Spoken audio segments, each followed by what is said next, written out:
नमस्कार। अम, रामायण की दुनिया तो हम सबके लिए काफी जानी पहचानी है ना? राम, लक्ष्मण, भरत, शत्रुघ्न। हाँ, बिल्कुल। ये नाम सुनते ही जैसे पूरी कहानी आंखों के सामने आ जाती है। सही कहा।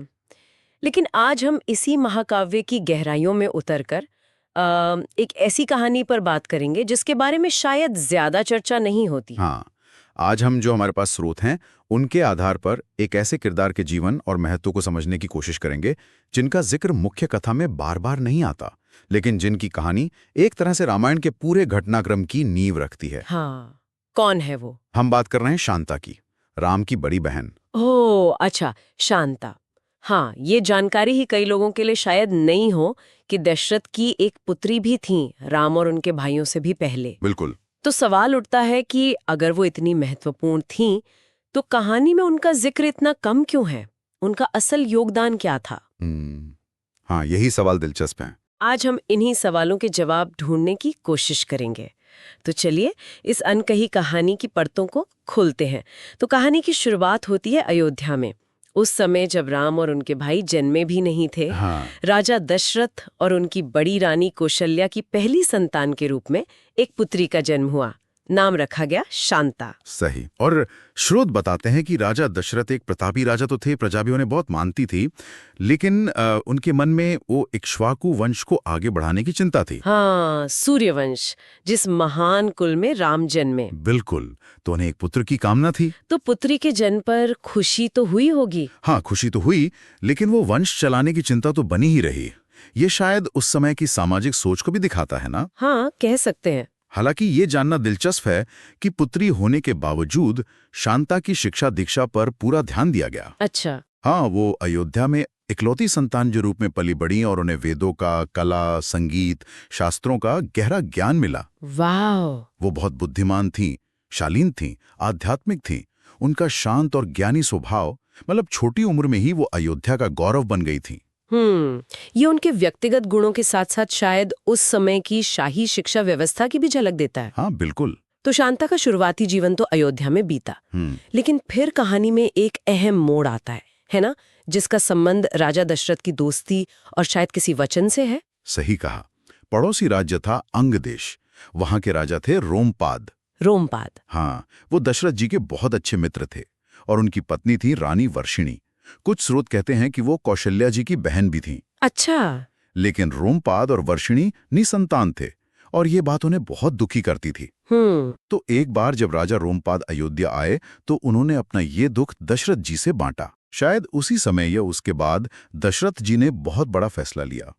दोस्ती में स्नेहवश, और कुछ मानते हैं कि शायद कोई पुराना वचन भी रहा होगा। क्या फैसला? उन्होंने अपनी पुत्री शांता को राजा रोमपाद और रानी वर्षिणी को गोद देने का निर्णय लिया। अपनी बेटी को गोद दे दिया? आज के हिसाब से तो ये बहुत बड़ा त्याग लगता है। बिल्कुल, लेकिन उस युग में शायद इसे राज्यों के बीच संबंध मजबूत करने और मित्र की मदद करने के एक नेक काम, राजधर्म के हिस्से की तरह देखा गया होगा। मतलब शांता अयोध्या की राजकुमारी से। हाँ, राजकुमारी बन गई। जरा सोचिए उनके लिए ये कितना बड़ा बदलाव रहा होगा। हाँ, यकीनन। लेकिन कमाल की बात यह है कि स्रोत बताते हैं कि शांता ने इस नई भूमिका को भी बड़ी खूबी से निभाया।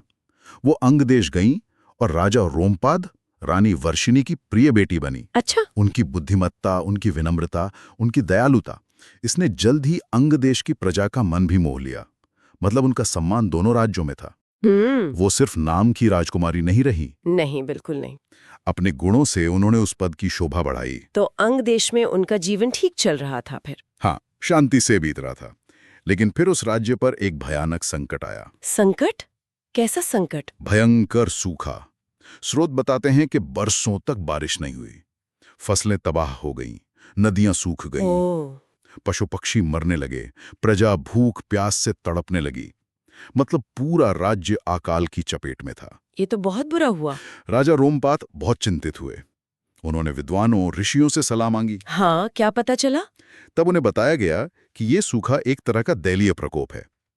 कारण यह था कि अनजाने में राजा के शासनकाल में किसी तपस्वी ब्राह्मण का अपमान हुआ था। अच्छा। और जब तक उस भूत का प्रायश्चित नहीं होता तब तक वर्षा नहीं होगी। ये उस समय की मान्यताएं थी कि राजा के कर्मों का असर प्रजा और प्रकृति पर पड़ता है। तो समाधान क्या था? कोई उपाय बताया गया इस सूठे को खत्म करने का? हाँ, उपाय बताया गया, एक विशेष यज्ञ।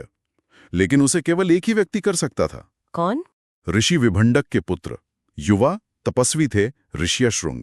ऋष्यशृंग। हाँ, कहा गया कि केवल उनके यज्ञ से ही देवता प्रसन्न होंगे और अंग देश में वर्षा होगी।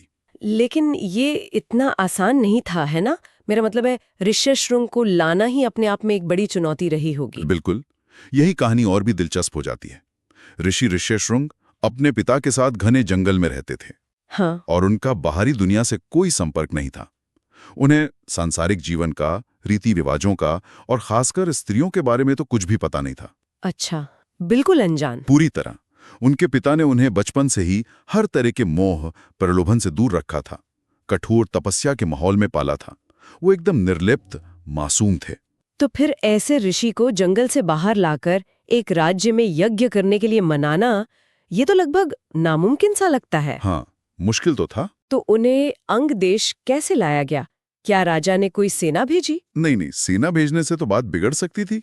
ऋषि के पिता क्रोधित हो सकते थे। हाँ, वो तो है। राजा रोमपाद और उनके मंत्रियों ने एक बहुत ही क्या कहते हैं, सूक्ष्म योजना बनाई। वो समझ गए थे कि ऋष्यशृंग को बल से नहीं बल्कि बुद्धि और विनय से ही लाया जा सकता है। और इस मुश्किल काम के लिए उन्होंने किसे चुना? अपनी दत्तक पुत्री राजकुमारी शांता को। शांता को? क्यों? उनके सलाहकारों ने शांता की बुद्धिमत्ता, उनके सदाचार और उनके शांत स्वभाव को देखते हुए ये सुझाव दिया। उन्हें लगा कि केवल वही ऋषि का विश्वास जीत सकती हैं। ये तो शांता के लिए एक बहुत बड़ी जिम्मेदारी थी। क्या वो तैयार हो गई इस काम के लिए? हाँ, शांता ने इसे अपनी प्रजा के प्रति अपना कर्तव्य समझा और इस कठिन काम के लिए उन्होंने हाँ कह दी। ये उनके चरित्र की दृढ़ता दिखाता है, उनकी निस्वार्थ भावना। तो उन्होंने क्या किया? कैसे गई वो? वो कुछ चुनी हुई दासियों के साथ तपस्विनियों का सादा वेश धारण करके ऋष्यशृंग के आश्रम की ओर चल पड़ी। योजना ये थी कि ऋषि को किसी तरह का शक न हो। और उनकी मुलाकात कैसी रही? मतलब एक ऐसी राजकुमारी जो दुनिया देख चुकी है और एक ऐसा ऋषि जिसने जंगल के बाहर कुछ देखा ही नहीं। स्रोत इसका बड़ा सुंदर वर्णन करते हैं। जब ऋष्यशृंग ने पहली बार शांता और उनकी सखियों को देखा जो तपस्विनियों के वेश में थी, हाँ। तो उन्हें लगा कि ये कोई दिव्य पुरुष हैं जो उनके आश्रम आए हैं। उन्हें स्त्री पुरुष का भेद नहीं पता था। ओह! शांता की शालीनता, उनकी आभा, उनकी मीठी आवाज, इसने ऋषि को बहुत प्रभावित किया। पर यह कोई सांसारिक आकर्षण नहीं था।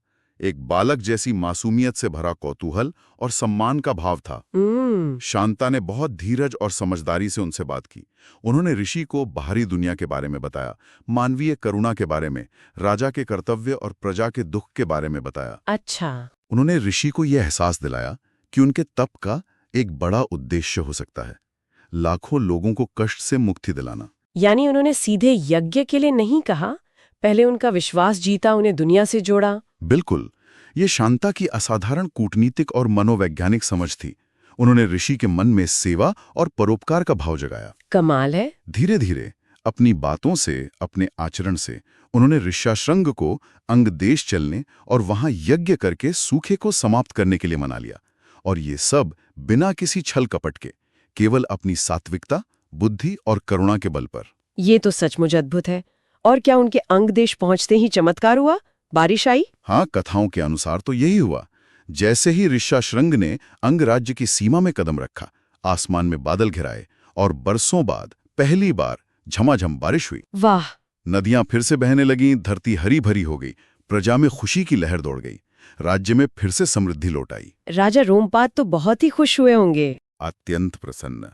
उन्होंने ऋष्यशृंग का बहुत आदर सत्कार किया और कृतज्ञता दिखाने के लिए उन्होंने अपनी पुत्री शांता का विवाह उनसे करने का प्रस्ताव रखा। अच्छा, शांता का विवाह ऋष्यशृंग से? हाँ, ऋष्यशृंग ने पहले अपने पिता विभंडक ऋषि की अनुमति ली और फिर इस प्रस्ताव को स्वीकार कर लिया। तो इस तरह शांता का विवाह ऋष्यशृंग से हुआ। हाँ, और दोनों ने मिलकर एक पवित्र और तपस्वी जीवन बिताया, साथ में कई यज्ञ किए और लोक कल्याण के काम करते रहे।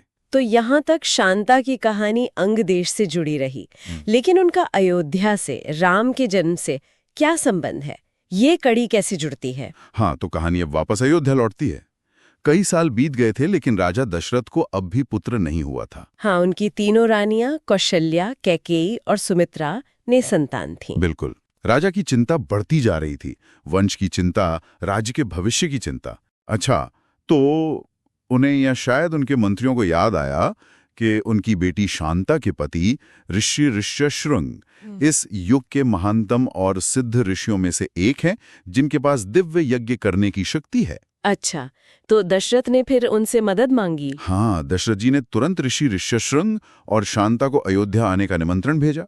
उन्होंने ऋषि से प्रार्थना की कि वो अयोध्या में पुत्र कामेष्ठी यज्ञ करें। पुत्र कामेष्ठी यज्ञ, वो विशेष वैदिक अनुष्ठान जिससे संतान प्राप्ति होती है। सही, दिव्य संतान की प्राप्ति के लिए। और ऋष्यशृंग मान गए। ऋष्यशृंग ने अपने ससुर का अनुरोध माना।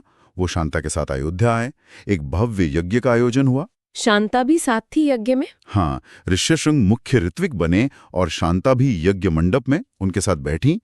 कहा जाता है कि ऐसे दिव्य यज्ञों में पति पत्नी का साथ होना जरूरी होता है। अच्छा। दोनों ने मिलकर पवित्र मंत्रों का जाप करते हुए यज्ञ को विधिपूर्वक पूरा किया। यज्ञ की पूर्णाहुति पर कहते हैं कि स्वयं अग्निदेव यज्ञ कुंड से प्रकट हुए। अग्निदेव? हाँ, उनके हाथों में एक सोने का बर्तन था जिसमें दिव्य पायसम, मतलब एक तरह की खीर थी। अच्छा, वो प्रसिद्ध खीर। वही। अग्निदेव ने वो बर्तन राजा दशरथ को दिया और निर्देश दिया कि इसे अपनी तीनों रानियों में बांट दें। दशरथ ने ऐसा ही किया। और इसी पायसम के प्रभाव से फिर राम, भरत, लक्ष्मण और शत्रुघ्न का जन्म हुआ। सही समझे। यहीं पर शांता की भूमिका एकदम निर्णायक हो जाती है। देखिए, हालांकि उन्होंने सीधे यज्ञ नहीं किया, हाँ, लेकिन ये उनका ऋष्यशृंग से विवाह और उनका अयोध्या से संबंध ही था, जिसके कारण ये पुत्र कामेष्ठी यज्ञ संभव हो सका। मतलब अगर शांता को गोद ना दिया गया होता या अगर उनका विवाह ऋष्यशृंग से ना हुआ होता तो शायद दशरथ को पुत्र प्राप्ति का ये रास्ता ना मिलता। बिल्कुल। इस तरह राम और उनके भाइयों के जन्म की पृष्ठभूमि तैयार करने में शांता का एक परोक्ष लेकिन बहुत बहुत महत्वपूर्ण योगदान था। वाह, ये तो अद्भुत कनेक्शन है। इस महान यज्ञ के बाद शांता का क्या हुआ? क्या वो अयोध्या में ही रही या? नहीं, स्रोत बताते हैं कि इस घटना के बाद शांता और ऋष्यशृंग वापस अपने आश्रम लौट गए और उनका जिक्र रामायण की मुख्य कहानी में फिर नहीं आता है। अच्छा। माना जाता है कि उन्होंने अपना बाकी जीवन शांति, तपस्या और लोक कल्याण में ही बिताया। लेकिन यहाँ रुककर सोचने वाली बात यह है कि भले ही उनका नाम बार बार नहीं आता, उनका प्रभाव कितना गहरा है ना? हाँ, बिल्कुल। उनका जीवन त्याग का प्रतीक है। पहले पिता के वचन के लिए गोद चली गईं, फिर अपनी प्रजा के लिए कर्तव्य निभाया और आखिर में उनके संबंधों ने ही दशरथ के वंश को आगे बढ़ाया। वो बिना शोर किए पृष्ठभूमि में रहकर कहानी की दिशा बदलने वाली एक महत्वपूर्ण शक्ति थी। एकदम सही। उनका चरित्र हमें सिखाता है कि प्रभाव या महत्व हमेशा प्रत्यक्ष या मुखर नहीं होता। शांत रहकर भी बहुत कुछ किया जा सकता है। तो आज हमने शांता की कहानी को जाना, एक ऐसी शख्सियत जो वाकई शांत शक्ति, त्याग और कर्तव्य निष्ठा का प्रतीक है। रामायण की भव्य इमारत में वो शायद एक छिपे हुए लेकिन मजबूत स्तंभ की तरह है। बहुत खूबसूरत उपमा है। स्रोत में एक बात बहुत अच्छी कही गई है जो उनके जीवन का सार है। सच्चा धर्म अक्सर त्याग मांगता है, शक्ति का नहीं बल्कि स्वयं का, और ऐसी शांत नेकी से ही दिव्य भाग्य प्रकट होते हैं। क्या बात है। शांता वास्तव में ज्ञान, करुणा और शांत शक्ति के उस आदर्श संतुलन का प्रतीक है जिसने अप्रत्यक्ष रूप से ही सही दुनिया को राम के आगमन के लिए तैयार किया। निश्चित रूप से। और ये हमें एक व्यापक प्रश्न की ओर भी ले जाता है ना? कैसा प्रश्न? शांता जैसी कहानियां हमें याद दिलाती हैं कि जिन महाकाव्यों या इतिहास की घटनाओं को हम जानते हैं, उनमें न जाने कितने ऐसे अदृश्य हाथ या शांत योगदान शामिल होते हैं जिन्हें हम अक्सर नजरअंदाज कर देते हैं। हाँ, ये तो है। शांता जैसे पात्रों को समझना हमें इन प्रसिद्ध आख्यानों का एक अधिक गहरा, अधिक मानवीय और सूक्ष्म दृष्टिकोण देता है। यह हमें सोचने पर मजबूर करता है कि इतिहास और पौराणिक कथाओं में दर्ज सफलताओं और महान घटनाओं के पीछे ऐसी और कितनी भूली हुई कहानियां हो सकती हैं। कितने अनकहे त्याग और कितने शांत प्रयास छिपे हो सकते हैं। ये खोज शायद कभी खत्म नहीं होती। हर परत के नीचे एक नई कहानी